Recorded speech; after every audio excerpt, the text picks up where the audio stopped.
Salut l'équipe, bienvenue dans Chokeslam, l'émission qui analyse, débat, débunk, débrief toute l'actualité du catch. Aujourd'hui, hors série, ça faisait longtemps, on essaye de varier le contenu, mais là ça faisait longtemps et on a une petite idée pour un petit hors série assez intéressant. Avant que je vous en parle, là il nous manque Samy Prono qui va nous rejoindre un peu plus tard, mais là il n'est pas là, donc on est avec KB. KB, comment ça va? Ça va, toujours là, hein. Toi, Abdel, ça va, tranquille? Ouais, ça va, ça va. Et avec Wahil, plus grand heal de tous les temps aussi, que vous avez pu voir sur des lives récemment là. Wahil, comment ça va? C'est moi. Ouais, alors on a eu une idée, c'est de parler des team songs, des entrées, des musiques, de l'impact des musiques dans le catch, qu'est-ce que c'est, d'où ça vient, qu'est-ce que ça représente. Et aujourd'hui, on s'est posé cette question parce que c'est vrai que aujourd'hui, en fait, ça a une enfin, ça a toujours eu une place très importante, mais aujourd'hui les gens chantent les team songs, ça peut faire des carrières. Exemple Jey Uso, pour ne citer que lui. Donc, on a décidé de revenir dessus, d'en parler. Donc, en fait, ce qui, pourquoi dans le catch en fait il y a des musiques, pourquoi les gens ont des musiques d'entrée, d'où ça vient et tout. En fait, ce qu'il faut savoir, c'est que le catch c'est du divertissement. Qui dit divertissement dit il faut que les gens puissent s'amuser. Il faut que les gens puissent, ils payent leur place ou ils regardent à la télé pour pouvoir être divertis. Donc c'est pas juste un combat de boxe ou un combat de ou une bagarre ou du karaté ou du judo où là il y a beaucoup moins d'artifice. On vient voir la performance technique et sportive. Non, là le catch, on vient voir la performance, mais on vient surtout se divertir parce qu'il y a des histoires, parce qu'il y a des scènes, parce qu'il y a des scénarios, parce qu'il y a des musiques justement. Et voilà pourquoi on a des musiques d'entrée, on a des thèmes pour les PLE, pour les pay-per-view. Il y a des musiques pour chaque pay-per-view. Il y a des musiques pour des packages vidéo quand il s'agit de résumer une histoire. Il y a des musiques un peu partout. Et en fait, dans les années 80, quand vraiment ça a commencé à exploser la WWF avec Vince, Hogan, et ben, il fallait que ça fasse partie du catch. Il y avait beaucoup à l'époque de rockers, de gens de la musique aux États-Unis qui étaient très connus. Et Vince, il a essayé de ramener tous ces gens-là dans le catch pour pouvoir se faire encore un peu plus connaître, mais aussi collaborer avec eux pour justement qu'ils puissent participer à des musiques d'entrée, qu'ils puissent faire les musiques d'entrée des catcheurs. Donc il y a eu des petits albums qui sont sortis. Mais en fait, après, on a basculé dans une autre ère où les catcheurs eux-mêmes ont commencé à participer à leur musique d'entrée. Donc chaque catcheur a sa musique d'entrée. Et dans les années 90, ce qu'ils voulaient faire, c'était que les catcheurs puissent chanter ou en tout cas participer eux-mêmes à leur musique d'entrée. Exemple, Shawn Michaels. Shawn Michaels, dans sa musique d'entrée, c'est sa voix que vous entendez quand il dit I'm just a sexy boy. Et ben c'est lui qui chante. Vous en avez d'autres, mais comme ça, hein. Vous avez les Usos, plus récemment. Leur team song en tag team, c'est eux qui chantent, enfin qui posent dessus. Jey Uso, on l'entend lui. Sina, c'est une exception parce que lui, il était un peu rappeur de son côté. Il a écrit tout un album et sa musique, c'est sa musique à lui. Mais Son album, il est très bien, ça dit en passant. voilà, d'ailleurs, ouais, voilà, c'est ça. Il a un petit talent, lui, mais vous en avez d'autres comme ça.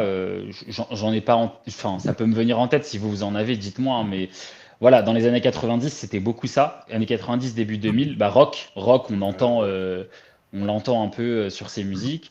Donc en fait, l'idée c'était ça. C'était aussi qu'il y ait une personnalité derrière chaque musique d'entrée pour pouvoir représenter au mieux le catcheur, l'univers du catcheur et sa gimmick, son personnage. Et puis après, petit à petit, la WWE a travaillé avec des musiciens, des producteurs. Jim Johnson, là, c'est un des plus connus aussi dans les années 2000, qui a fait énormément de gros classiques, rock, Stone Cold, enfin, plein de musiques. Hein, je ne pourrais pas tous vous les citer, mais énormément, en Triple H. Après, il y a certaines musiques de catcheurs qui ont été faites par des vrais artistes, des vrais groupes de rock, genre, genre, Edge, euh, Metallic genre Gus. voilà, Edge, Metalingus. une de celles de Triple Triple, H, voilà, Mondo une de Rawley. celles de Triple H. Donc voilà, on en a quelques-unes comme ça. CM Punk, Evolution aussi. Evolution, CM Punk, Ouais, c'est un punk. donc enfin Living Color en tout cas. Ouais. Et, euh, et en fait, euh, et en fait voilà. Donc il y a après il y a toute une histoire de droit derrière, hein, de droit, etc. On peut pas utiliser les musiques n'importe comment et tout. Et aujourd'hui, il y a eu dans les années 2010, il y a eu CFO, donc c'était le groupe avec qui ils travaillaient, où eux aussi, par exemple, ils ont réalisé tout plein de musique, euh, notamment le roster féminin. Ils ont beaucoup travaillé dessus. Et là aujourd'hui, on est avec Def Rebel, donc la WWE aujourd'hui avec Def Rebel, pareil, qui a fait le team song de Reigns, OTC là, le dernier, par exemple, c'est eux. Donc voilà, c'est des artistes qui travaillent avec la WWE pour faire des musiques d'entrée, qui travaillent avec les catcheurs, qui travaillent avec les artistes, les différents artistes de la compagnie, parce qu'il peut y avoir des gens qui travaillent pour la WWE, mais qui sont dans la dimension artistique, communication et tout.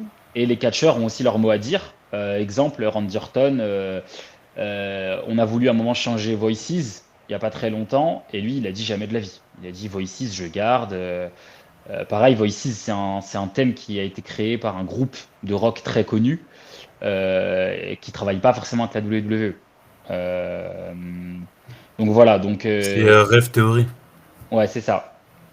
Et il y a eu des changements de team song comme ça, il y a eu des allers-retours aussi. Il y a eu des gens qui ont changé de team song et qui sont ensuite revenus à l'ancien, ou en tout cas qui ont changé de version et qui sont revenus à l'ancienne version, genre AJ Styles il y a pas très longtemps, genre LA Knight, euh, Drew McIntyre qui apparemment voudrait revenir à son ancien team song. Comment il s'appelait déjà? Broken Dreams. Broken Dreams, Et là, c'est quand... Jim Johnson qui a collaboré dessus. Voilà, Jim Johnson qui était, comme je disais, dans les années 2000, un très très gros personnage de tout cet aspect-là. Mais Donc du du coup, là, coup, le thème de Drew, c'est CFO ce qu'il a fait. et ben voilà, là c'est CFOs, voilà. Bah donc on est vraiment sur soit Jim Johnson, CFOs ou Def Rebel, c'est un peu les trois là qui ont chapeauté énormément de team song ces 15-20 dernières années. Et Il y donc a Don State aussi qui a fait le thème de Cody ah et oui, de The Miz. ouais, C'est Cody, j'avoue, les énorme. troisièmes un peu dans le thème. Ouais, c'est vrai que Cody aussi, gros team song. Voilà, donc c'est pour un peu dire que pour ceux qui ne se sont jamais intéressés à tout cet aspect-là ou qui ne connaissent pas, que c'est pas forcément des artistes à droite à gauche qui font des feats pour la WWE, etc. Non, c'est des contrats, il y a des collaborations, c'est des gens qui parfois bossent que sur ça. Voilà. Mais on peut avoir, comme j'ai dit à la marge, des grands artistes qui font des musiques et la WWE ou le catcheur, exemple CM Punk. Hein, voilà, CM Punk, Living Color, Cult of Personality, c'est un son ultra connu dans le monde. Et en fait, Punk, il voulait ce team song parce qu'il l'avait déjà eu à l'époque quand il était à la Ring of Honor, il le mettait, mais il le voulait à la WWE. Et en fait, pour la petite histoire, c'est après son match à Chicago, quand il gagne le Money in the Bank, enfin quand il gagne la ceinture à Money in the Bank, il a encore Fireburns, et quand il revient à Raw, il a Cult of Personality. Et pour la petite histoire, Vince, enfin, c'était une des conditions pour que Punk re-signe un contrat. Punk avait dit à Vince, je re-signe le contrat, mais tu me mets Cult of Personality. Et Vince, il a dû allonger, parce que du coup, il fallait trouver un accord, il fallait payer les droits avec ce groupe-là. Et Vince a dû allonger. Donc, c'est pour vous dire que c'est aussi des histoires parfois financières, etc., etc. Donc voilà. J'ai oublié de parler de Batista aussi. C'est Saliva, je crois, Ouais, un c'est des groupes Saliva, là. c'est ça. I Walk Alone, c'est gros team song, pareil. D'ailleurs, les gars, si vous voulez retrouver les musiques un peu, moi j'ai fait une playlist qui s'appelle Acknowledge the Playlist sur YouTube. Donc, si vous voulez aller voir la playlist, il y a une bonne majorité des team songs de la WWE. Voilà. Je fais ma petite pub. Mais il y en Ok. a pas mal Ouais, bah dedans. comme ça, ils pourront retrouver un peu. un mélange de tout ce dont on parle. Voilà, c'est Alors, ça. donc là, c'était un peu pour introduire un peu le sujet et pour juste recontextualiser, savoir de quoi on parle. Maintenant, nous, ce qu'on constate, c'est qu'aujourd'hui, les team songs, ils sont chantés. Ils sont chantés. C'est un peu comme ça que on sait si le mec pop ou pas, enfin plus ou moins.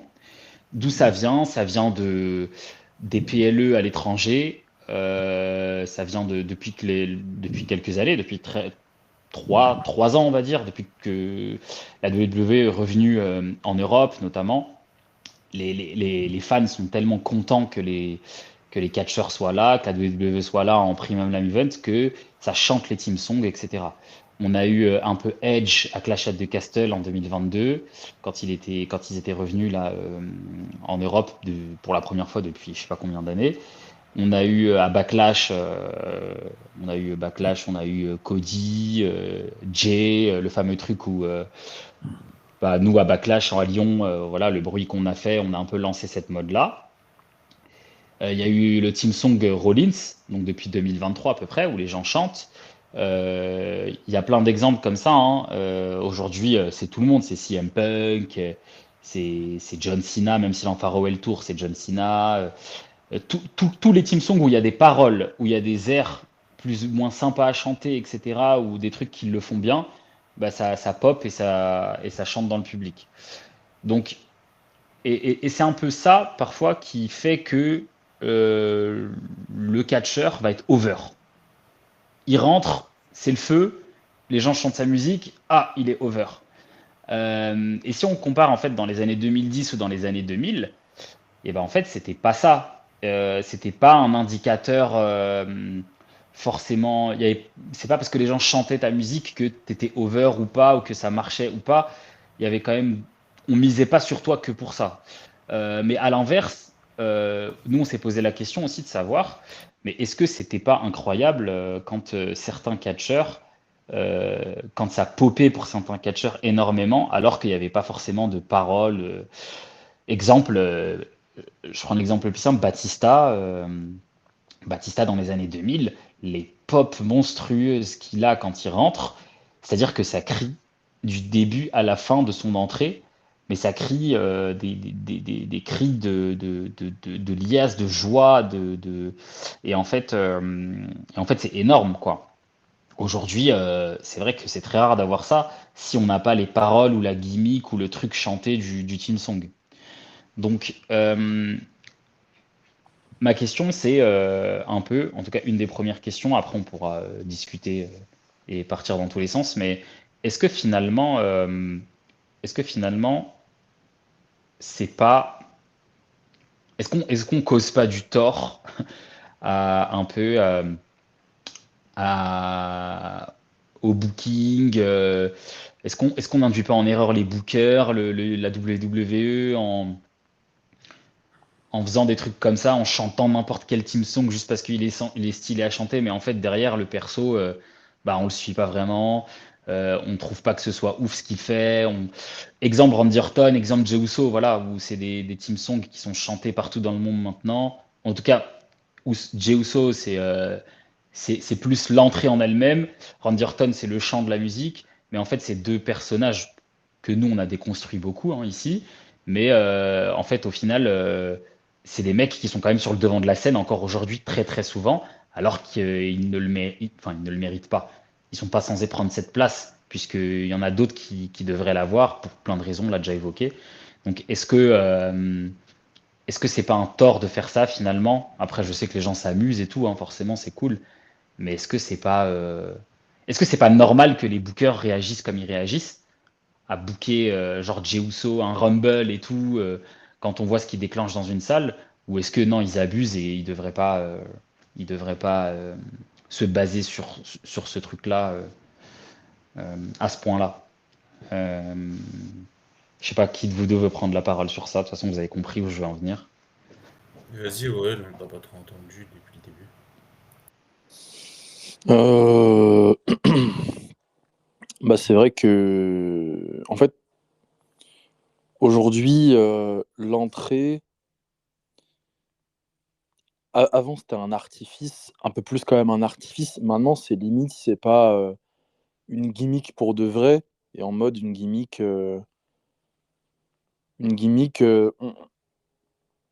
Enfin, avant, c'était beaucoup plus du spontané quand même. Aujourd'hui, dont la façon dont les entrées sont mises en avant, on va dire, on dirait que le booking et tout, etc., les bookers, l'équipe créative, machin, c'est limite si ils s'attendent, voire c'est limite s'ils nous demandent pas de réagir en fait. Enfin, avec ce qui a pu se passer, par exemple avec les entrées à l'étranger, les entrées chantées et tout.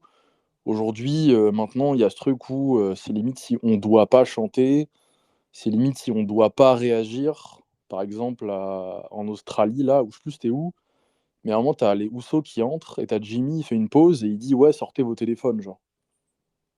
Et je trouve que ça, enfin, il y a des trucs comme ça où en fait, ça enlève grave du charme un peu, et c'est vrai que ça masque aussi, ça masque, on va dire, le fait de pouvoir distinguer si un catcheur est plus over qu'un autre. Genre, là, on dirait que tous les catcheurs, ils sont over. C'est limite si on est en train de nous dire que ouais, tous les catcheurs, ils sont bons divertisseurs, ils sont bons performeurs, alors qu'il y en a qui vraiment sont. Bah, ils sont pas. Enfin, Jey Uso, hein, c'est l'exemple parfait, hein. Enfin, il a une entrée monstrueuse. On nous force beaucoup le fait de devoir réagir et faire ce truc-là. Moi, je dis ça, mais on n'est pas dans les arènes aux États-Unis, nous, hein. On va, on est allé à un show par an, mais enfin, c'est devenu trop une gimmick ce truc. Et c'est trop un truc sur lequel maintenant. En fait, aujourd'hui, ça a beaucoup trop d'importance dans le spectacle et dans le show. Alors qu'avant, c'était un truc. Bah, c'était du spontané, quoi. Aujourd'hui, c'est limite si ça rentre pas dans le booking et dans les choix. Alors qu'avant, bah, c'était plus bah, le perso, ce qui génère en fait quand il performe. En vrai, l'entrée, certes, ça peut compter comme directement la performance puisque le show démarre, mais ça, c'est limite si on dirait que les entrées maintenant, elles sont dans les stories, que c'est des points clés et tout machin. Enfin, ouais, enfin, après, nous aussi en France, on a lancé cette mode-là de chant. Aujourd'hui, toutes les entrées sont chantées. Et c'est vrai que, enfin, je sais pas si vous voyez ce que je veux dire, mais je sais pas comment l'expliquer, mais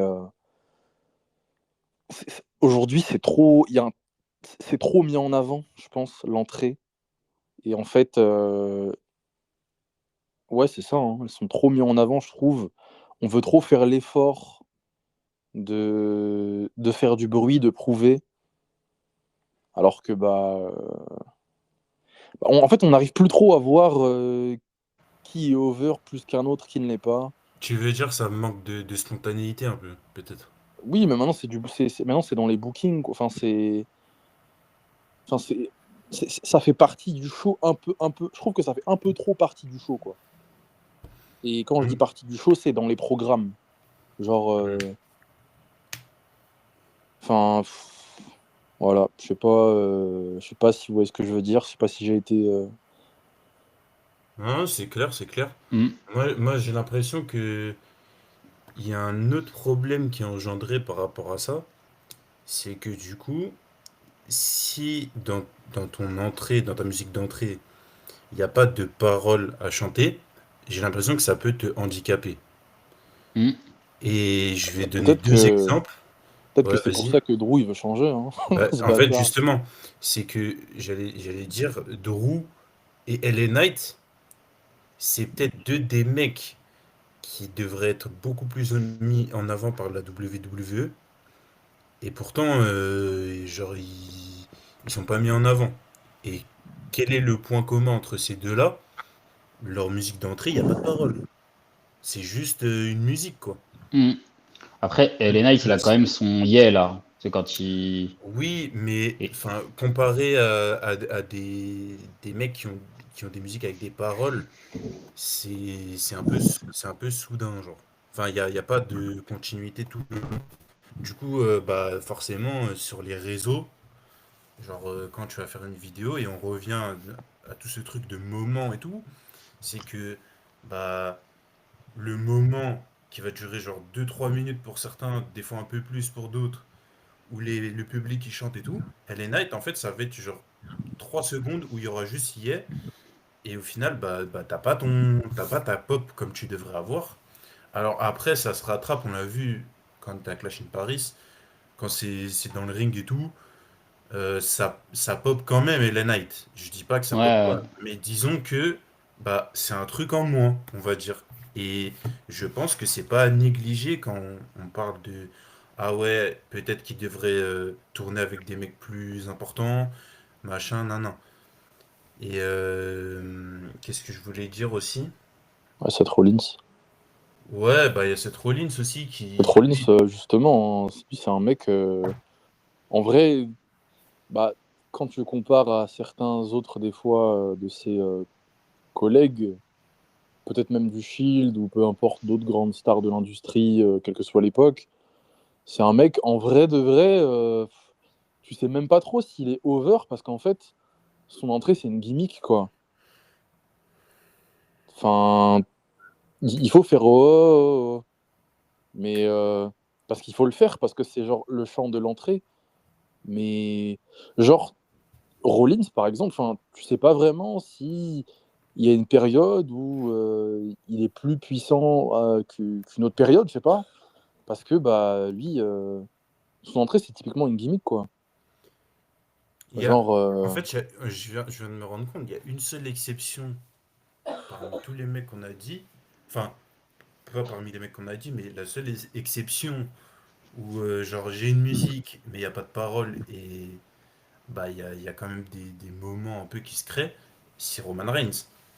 Roman Reigns, il n'y a pas de parole dans sa musique, mais vu qu'il a le truc du doigt en l'air, tout ça, je pense que ça compense un peu aussi.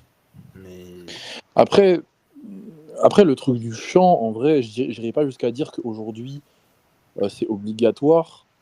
Mais non, aujourd'hui, c'est un truc qui est grave utilisé maintenant pour, on va dire, apporter. Enfin, c'est un truc qui est grave mis en avant. Et quand je dis mis en avant, c'est sur les réseaux, les images Mm. diffusées, machin. C'est comme si on voulait nous dire, ah, regardez, là, faut chanter, hein. Enfin, après, c'est les fans qui le font. Mais il y a aussi ce truc qui s'est créé un peu limite de compétition où d'arène en arène. Oh, regardez, aujourd'hui, c'est Boston, ils ont chanté comme ça, hein, les gars. Il faut qu'à Memphis, ça fasse plus, hein, par exemple. En fait, en fait, on n'arrive pas. Enfin, moi, en tout cas, j'ai du mal à plus apprécier les entrées parce que, justement, aujourd'hui, il faut. Alors qu'avant, il y avait du bruit parce qu'il y avait un mec en particulier qui incarnait quelque chose. Alors qu'aujourd'hui, quel que soit le mec, il faut popper, quoi. Ouais. Après, je trouve que ça peut desservir aussi, parce que d'avoir une musique où... parce que je pense que ce qui est important, c'est que la musique, elle soit, enfin, qu'elle aille bien avec le perso, quoi. Ça, pour moi, c'est plus important que. Après, il y a l'attitude et tout. Mais par exemple, c'est vrai que Drew, moi, je le vois pas avec son ancien team song aujourd'hui. Je trouve que le team song d'aujourd'hui, ça lui va bien. Eh, il fait 280 livres, il fait flipper, il a une grosse barbe. Le team song de l'épée, là, qu'il a aujourd'hui, là, de guerrier, là, Get on Scottish try. Warrior, ça lui va trop bien. Le team song de Broken Dream, c'est plus lent, c'est plus. Je vois pas comment, avec son attitude, ça peut aller, en fait. Quand bien même les gens chantent, je trouve que ça va faire un décalage. Moi, je trouve que son team song d'aujourd'hui, il est violent, comme lui, en fait. C'est comme si tu changeais le truc de Lesnar. Tu peux pas changer le team song de Lesnar. Tu vas faire comment? Lesnar, son team song, c'est. Tin, tin, ta, ta, tin. En gros, il vient, il va te défoncer. C'est ça que ça veut dire. En gros, c'est tout. La musique, ça fait musique game over, les snars, quand la musique elle commence. C'est game over pour toi. Et c'est ça, en fait, c'est qu'il y a des team songs, ils vont trop bien au mec. Et c'est exactement le perso. Et c'est vrai que je trouve qu'aujourd'hui, comme vous disiez, il faut popper quoi qu'il arrive. En vie, il faut popper. On va chercher la musique qui va faire popper. Mais non, il faut chercher la musique qui va bien avec le perso. La musique qui va créer un truc.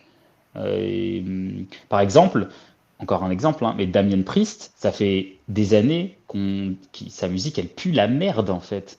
Sa musique pue la merde. Déjà, c'est quoi sa musique? Qui peut me dire c'est quoi sa musique? C'est quoi l'air C'est de sa musique?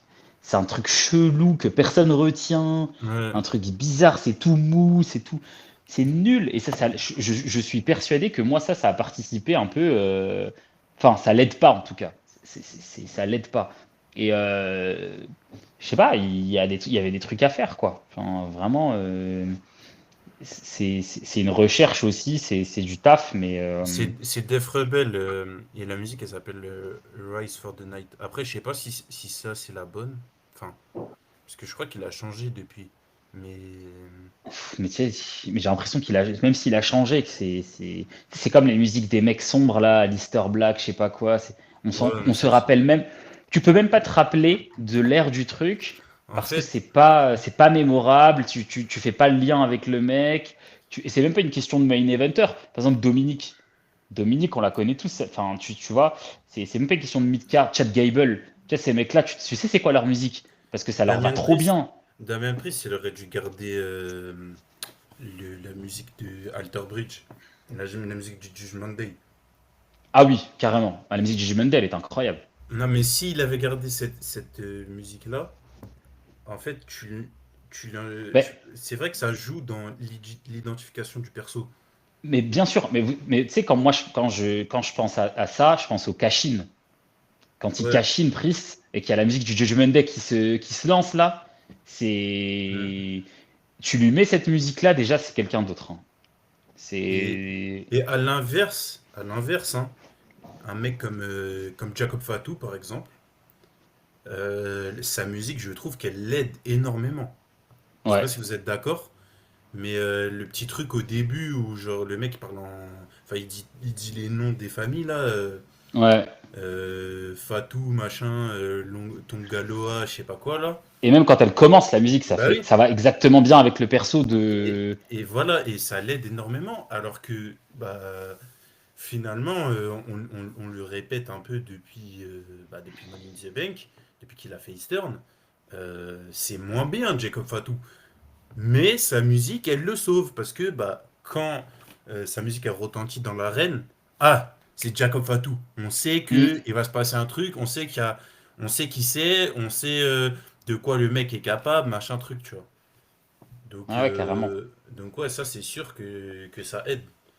Mais il faut trouver l'équilibre, comme on disait, c'est-à-dire que tu peux pas non plus tout miser sur ça, parce que, par exemple, Oui. aujourd'hui, Jey Uso, c'est ça. Jey Uso, mais c'est que ça. Il y a que ça. C'est tout. Il y a ça et Super Kick. Il y a juste ça. C'est-à-dire qu'il faut trouver le truc en, ah, on sait que c'est lui, ça lui va bien, c'est stylé, ça va avec son attitude. Ou si, genre, il y a des gros matchs de championnat ou des gros trucs, et que, par exemple, je sais pas, quand tu as un main event dans un PLE ou un truc comme ça, que tu as deux grosses entrées, genre Cody Drew, bah même ça fait partie du show, tu vois. C'est Mm. deux matchs de championnat, il y a les deux gros qui vont rentrer, deux grosses musiques qui correspondent aux deux gros persos. C'est très important. Et ça fait partie de la hype du truc. Mais quand Jey Uso, tu sais que après l'entrée, ça va être de la merde, bah, il n'y a que ça. Voilà. Et après l'entrée, c'est terminé. Il peut pas faire de promo, il va pas te sortir un match exceptionnel, c'est compliqué. Donc quand ça repose que sur ça, c'est chiant quoi. Mm. Et même, bah, comme là tu as parlé des Kashin, que ce soit Kashin, le Rumble et tout, genre dès que tu entends la musique, ça... Si on sait pas qui t'es, il y a un problème, en fait. Ah oui, ça c'est terrible ça. Genre, quand au Rumble, il y a un mec qui rentre, mais je trouve que ça le fait beaucoup plus chez les meufs. Mais quand il y a un catcheur, une catcheuse qui rentre, tu sais pas qui c'est, ça la fout mal. Parce que normalement, Royal Rumble, c'est censé être les 30 plus grosses superstars du roster, quoi. Ou en tout cas, peut-être pas les 30 mais parmi les 50 ou les 40 on va dire, parce qu'il y a peut-être d'autres mecs sur d'autres matchs sur la carte. Ouais. Ça doit être parmi ceux qui sont les plus connus. Si on ne connaît pas ta musique, il y a un problème. il y a un gros problème. Ouais, ouais, c'est clair. Mais, euh, mais après, quand on regarde aussi, pareil, ce que je disais, c'est que dans les années 90-2000, je trouve quand même que euh, même si c'était des persos plus simples, et ben, je trouve qu'au niveau des musiques, c'était beaucoup plus marquant, genre frappant. Mais Euh, est-ce que ça, c'est pas dû au fait aussi qu'il y avait moins de monde dans les rosters? Je pose la question. ouais, bah après, il y avait moins de monde, mais il y avait des jobbers aussi, hein. Ouais, bien sûr. Il y avait des guignols, hein. Mais du Il y avait coup, des peut-être, musiques de. mais parce qu'il y avait, moi, enfin, en tout cas, de l'impression que j'ai, il y avait quand même un peu moins de mid-carders. Enfin, j'ai l'impression, ou en tout cas, disons que même les mid-carders, ils étaient quand même assez connus comparé à Oui, oui, maintenant. oui. Et du coup, en fait, le contraste entre un jobber et un mec qui fait de la mid-card, c'est pas le même que maintenant, ou un mec qui fait de la low-card ou jobber. Genre, le contraste avec un mid-carder, il est moins énorme, je trouve. Ouais, ouais, peut-être, ouais. C'est vrai que ça joue ça aussi. C'est vrai que ça joue, mais Et Abdel, t'as parlé d'un truc aussi tout à l'heure, tu parlais comment ça s'appelle est-ce que les bookers, ils doivent pas. Enfin, ils se font pas influencer? Ben, moi, je pense que ils se font influencer et c'est à eux de faire la part des choses. Le problème, c'est que, bah, on le répète depuis maintenant, ça va faire un an, depuis qu'il y a Netflix, maintenant ESPN, les grosses chaînes comme ça de télé, les plateformes de streaming, les trucs hmm, de pub et tout. En fait, le problème, et ça on y reviendra plein de fois quand on fera l'émission sur le Farewell Tour de Sina, le booking, etc., etc. Mais, et même sur Rollins, on en a déjà parlé, les histoires de moments, en fait, ouais, les bookers veulent des moments. Et chanter pendant une entrée ou chanter après une entrée, c'est un moment. Parce que du coup, sur les réseaux, qu'est-ce qui va se passer? Les gens, ils arrivent, ils disent oh, regardez, ils ont chanté le theme song de Sina pendant 3 minutes après son entrée. C'est un moment. Et ça, je pense que ça joue dans la balance quand bah, il y a du booking et qu'il faut placer deux mecs sur la carte. Est-ce que je mets plutôt Jey Uso ou je mets plutôt LA Knight? On est en plein hmm, dedans là. Est-ce que je mets plutôt Jey Uso ou plutôt LA Knight? Qui va me faire le moment? Qui va me faire un peu moins le moment? LA Knight, c'est plus un mec des promos, on le voit. Jey ouais, Uso, c'est plus un mec d'entrée.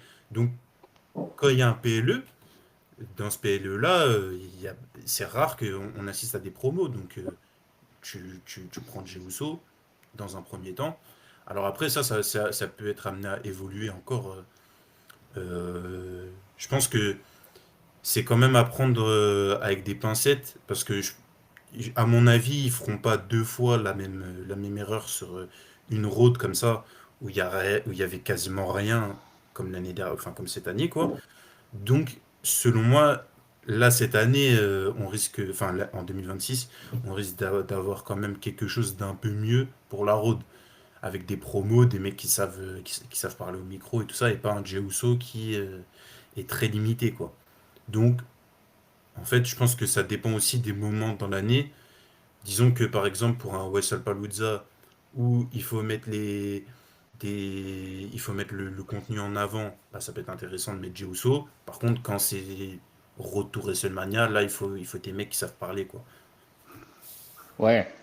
Après, tu vois, je pense que Jey Uso, c'est un cas peut-être un peu particulier, Oui, parce bien que sûr. lui, il a vraiment que ça. Après, si on prend genre d'autres mecs, ils ont quand même plus de trucs en dehors de ça. Mais c'est vrai que ça n'existait pas trop avant ça. C'est ça qui est particulier. C'est que. Et je pense que ça, c'est beaucoup quelque chose, comme tu disais, ESPN, Netflix, le moment, l'argent. Parce que avant qu'il y ait tout ça, bon, il y avait déjà des partenariats avant, même sous Vince et tout, hein. Mais ça. Enfin, ça dépendait, mais ça allait pas jusque. Parce que moi, je pense à un exemple, je sais pas si ça avait été ça, mais Nakamura en 2018, c'était un peu ça aussi. C'est-à-dire que Nakamura, il avait quand même le vent en poupe. et les gens, ils chantaient un peu son son. C'était un peu le précurseur de ça, un peu, à l'époque. Mhm. Il a gagné un Rumble. Ouais. Il a gagné un Rumble. Et ça a floppé inévitablement parce que, comme les mêmes arguments que pour Jey Uso, il n'y a pas de micro, le ring c'est bof, voilà, échec. Mais, euh, mais je pense que je pense que sur le coup, peut-être que nous, on n'est pas en inside et tout, mais peut-être qu'ils ont d'autres arguments, ils y croient et tout, ils se disent ça va marcher. Mais c'est vrai que quand je disais tout à l'heure, est-ce que c'est pas de notre faute, c'est que peut-être que le public, c'est vrai, fait croire des trucs, mais que nous-mêmes, bon, nous-mêmes, je dis, enfin, comme tu disais, Wade, on n'est pas dans les arènes tous les soirs, hein, c'est pas nous, hein, mais les fans de catch, nous-mêmes, on sait que ça va pas marcher. Nous-mêmes, on le sait. C'est-à-dire que même si on est dans l'arène et qu'on on chante, on truc, on sait que en fait, sur du long terme, ça marche pas parce que ça nous intéresse pas au final. Au final, quand tu regardes les weekly tous les jours, toutes les semaines, pardon, tu sais que le gars, il est nul au micro, donc tu sais qu'il va pas t'accrocher la story, donc tu sais qu'à long terme, ça marchera pas. Donc, c'est vrai que ce truc enfin, de trouver le bon juste milieu, c'est compliqué. Alors qu'un LA Knight, c'est sûr que bah, on le voit bien chaque semaine, quand il prend le micro, il a des trucs à dire, quoi. Donc, c'est un gars qui peut t'emmener avec lui. Ouais, mais en tout cas, c'est quand même, je trouve, quelque chose dont on parle pas beaucoup. Et pourtant, c'est quelque chose qui fait partie du show, hein, parfois. Je pense que même quand on va en arène, on- le premier truc qu'on se dit, c'est ah, l'entrée, ça va être une dinguerie, l'entrée, ça va être une dinguerie. C'est que maintenant, c'est vraiment un argument pour, limite, je pense, des gens pour acheter les tickets. Hein. Dire, ah, on va faire cette entrée-là. Enfin, j'imagine que moi, il y a des gens qui sont peut-être allés à Paris, là, Clash in Paris cette année, et ils ont dû voir Backlash à la télé. Ils ont dû vouloir y aller pour vivre le truc, quoi. Mhm. Sans être forcément. Parce que dans les 30, je pense dans les 30 000, il n'y avait pas 30 000 personnes qui connaissent le catch à fond. Je pense qu'il y avait des mecs qui sont venus pour se divertir, quoi.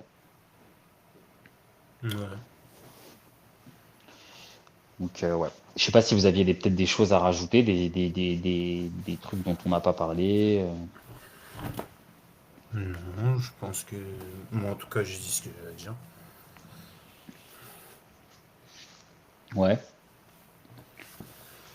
Bah, de toute façon, c'est un petit hors-série, hein, c'est pas là qu'on va faire les plus gros débats, tout ça, parce que bon, euh, la question, en vrai, on a répondu principale piste, quoi, on va dire. Ouais, ouais, non, c'était vraiment pour parce que Mm. c'était quelque chose qui nous questionnait, mais après on n'a pas Samy, peut-être que Samy nous aurait apporté une autre vision aussi. Ouais, Euh, en plus lui, c'est vrai que Samy, il est plus il est sur les trucs de moments et tout avec les réseaux et tout, donc peut-être lui, que c'est lui, il un nous mec qui aurait. regarde les PLE sur les réseaux, donc à partir de ce moment-là, Attends, j'espère qu'il est en train de regarder le Rumble là. Bah, ok les gars, s'il n'y a rien à ajouter, on va se retrouver vite là pour mhm. d'autres enregistrements, d'autres contenus. De toute façon, on va essayer de vous trouver un petit jour où on peut balancer du contenu, de trouver un petit rendez-vous où on vous balancera à chaque moment, enfin sur ce rendez-vous-là, à chaque fois, on vous balancera le contenu. Là, on va enregistrer un épisode rétro aussi. Donc on vous dit pas c'est quoi, Bah, vous après, verrez, c'est la surprise. à mon avis, l'épisode rétro, il va sortir avant celui-là, à mon Ok, avis, et hein, ben voilà. je pense. Alors, on va sortir l'épisode rétro avant Donc, celui-là, mais allez donc checker la chaîne, que ce soit sur les plateformes de streaming ou YouTube, les réseaux sociaux, toujours, hein, TikTok. Ouais, est actif de façon assez régulière sur TikTok. Quand on sort des vidéos un C'est peu en fatigant. plateau et tout ça. Hein? Je dis c'est fatigant, hein. Le... le niveau proposé, c'est compliqué, hein, putain. J'entends des Allez. trucs, c'est chaud, hein. Ouais. Waouh. Mais bon. C'est sur les lives, c'est ça? Oui, oui, j'ai eu des trucs. Le in-ring, ça fait tout. Rollins, il a plus de mic que Punk. Voilà quoi. Hein? Non, rien, rien. Ouais, bah après, Mais regarde en français. c'est ça TikTok. Après, Oui, mais enfin, voilà quoi. En France, c'est aussi beaucoup. En fait, en ouais, c'est vrai France, que c'est les la gens France. s'attachent aussi beaucoup à des trucs un peu plus pas superficiels, mais qui ne définissent pas, on va dire, l'importance d'une star dans la compagnie. Genre, les gens aiment beaucoup les habits, les moves. Si le mec dans le ring il fait des pirouettes, ah bah il est meilleur que lui, des trucs comme ça quoi. Faut qu'on Donc invite Malik. et Mais c'est un Comme truc Malik, il a la. aussi de putain, je te jure Malik le GOAT. Mais c'est aussi un truc de ouais bah les fans même à l'étranger et tout qui sont aussi beaucoup attachés et vu qu'aujourd'hui il y a beaucoup plus de PLE à l'étranger machin. Aujourd'hui, bah, le contenu se veut être un peu plus orienté, je pense, sur quelque chose de plus accessible. Donc je pense aussi c'est pour ça que il y a vraiment beaucoup de lumière qui est mise sur cette partie-là du business, genre les entrées, il faut chanter, l'ambiance, les images et tout, parce que ah regardez, l'ambiance elle est ouf, hein, ça peut vous intéresser, regardez le contenu quoi, faire la pub en fait. Mm. Mais comme beaucoup d'autres trucs, ça le dénature un peu, on va dire, donc ça le rend moins digeste quand il y a des programmes un peu plus concrets à construire, parce que bah, y a des stars qui ont été placées à des endroits pas vraiment sujets à leur bagage. Encore une fois, Jey Uso, c'est l'exemple parfait de Jey Uso, hein, le truc d'entrée, machin. Mais bon, vu qu'aujourd'hui, on est beaucoup sur... on est trop dans le show. C'est trop, en fait. Il y a des trucs qu'on devrait plus laisser faire, laisser se dessiner, laisser naître en termes d'ambiance, machin, plutôt que de vouloir à chaque fois recréer. C'est comme en sortie de Backlash France 2024 dans les PLE où les mecs ils affichaient le truc de bruit là. Ah Oh, ouais. regardez, oh il y a eu Ah tout ce ouais. bruit là. Ah, ça Ah, c'est c'est insupportable dégoûtant ça. ça. Mais tous ces trucs là. Mais après ça aussi c'est un truc qui naît des fans. Donc en vrai, enfin Bah ça naît ouais. des fans. Mais après c'est aussi eux qui décident de capitaliser sur certains trucs. Ouais, c'est Donc des porcs. nous forcément on est des fans donc on consomme et on réagit. Mais après enfin faut pas voilà quoi. Les trucs de bruit, Ouais. les trucs de mendier, des gimmicks pendant les entrées. Moi, franchement, Jimmy qui demande à la foule de sortir les téléphones, ça m'a choqué. Hein. Ouais, ça, c'est abusé Ce ça. truc-là, c'est. Bah, c'est pour ça que moi je comprends Trop parfois dur. les anciens qui râlent, les takers et tout, même s'ils passent pour des vieux cons parfois, mais je les comprends sur tout ce qui est kayfabe, tout ce qui est euh, faut pas trop non plus dénaturer le catch, parce que en vrai déjà c'est eux les pionniers un peu, donc c'est eux qui ont galéré pour que le business soit là, et en plus c'est bon. En fait, s'il y a commence à y avoir trop de mecs trop de businessmen dans le business, bah, les businessmen, qu'est-ce qu'ils vont faire? Ils vont faire plus de thunes. Donc ils vont s'en battre les couilles des storylines. Au bout d'un moment, il se trouve, ils vont s'en battre les couilles des storylines en fait. Ils vont dire, ils vont faire des trucs qui incohérents juste parce que ça va faire rentrer plus de thunes. Et Triple H, je trouve, c'est là où on pourra un peu lui tirer dessus. C'est que lui, c'est un mec du business, donc il n'a pas d'excuses. Donc soit on lui met un flingue sur la tempe et il n'a pas le choix, mais dans ce cas-là, faut avoir peut-être les couilles de dire bah moi c'est pas ce que je veux faire parce qu'il y a plus Vince. Parce que l'avantage que quand il y avait Vince, c'est que Vince c'est son bébé, c'est à lui. Donc s'il veut pas, il veut pas. S'il dit oui, il dit oui. Et Vince c'est l'essence même du truc. Lui, il essayait de le garder. Donc bon, c'est ça je pense que ça rejoint tout ça là, tout ce qu'on dit là, même sur les musiques, les team songs, c'est le même état d'esprit. C'est est-ce que je dénature le truc au point de que ça ait plus de sens du tout, quitte à ce que les gens disent que ça n'a pas de sens, mais c'est pas grave, ça rapporte des thunes. Ou alors, bah, je retourne en arrière et j'essaye de faire un truc. On va voir en 2026. Là, ils ont le recul d'un an, ils ont fait de la merde toute l'année. Euh, Tout le monde leur a dit, c'est écrit partout sur les réseaux, ils ont eu des critiques. Même je crois qu'en interne, ils en ont parlé en disant que les storylines n'étaient pas ouf. Donc bon, on va voir si 2026, on revient sur des trucs un peu plus cohérents ou pas. Hein. mais il y a trop de trucs qui ne vont Mm. pas. Là, je repense à Goldberg, c'est pareil. Goldberg, on a oublié, mais Goldberg, c'était son dernier match cette année. Qui s'en souvient? Qui se rappelle de Goldberg? Moi, j'avais oublié. C'est grave quand même. Mm. Tout ça parce que tu as fait ça à Saturday Night Main Event. Il fallait faire ça à SummerSlam. On s'en serait souvenu. Donc c'est juste, tu vois, c'est des trucs de merde, mais c'est des trucs que Vince, il aurait pas botché, ça, je pense. Mais bon. Bon, on va se retrouver du coup pour un Mm. prochain épisode, les gars. Ouais, Allez, on allez, met fin à ce hors-série. ouais, Allez, ciao. allez checker tous les réseaux pour nous suivre Ouais, ah oui. de manière plus quotidienne. On va dire. Allez, Allez, salut les checker. gars.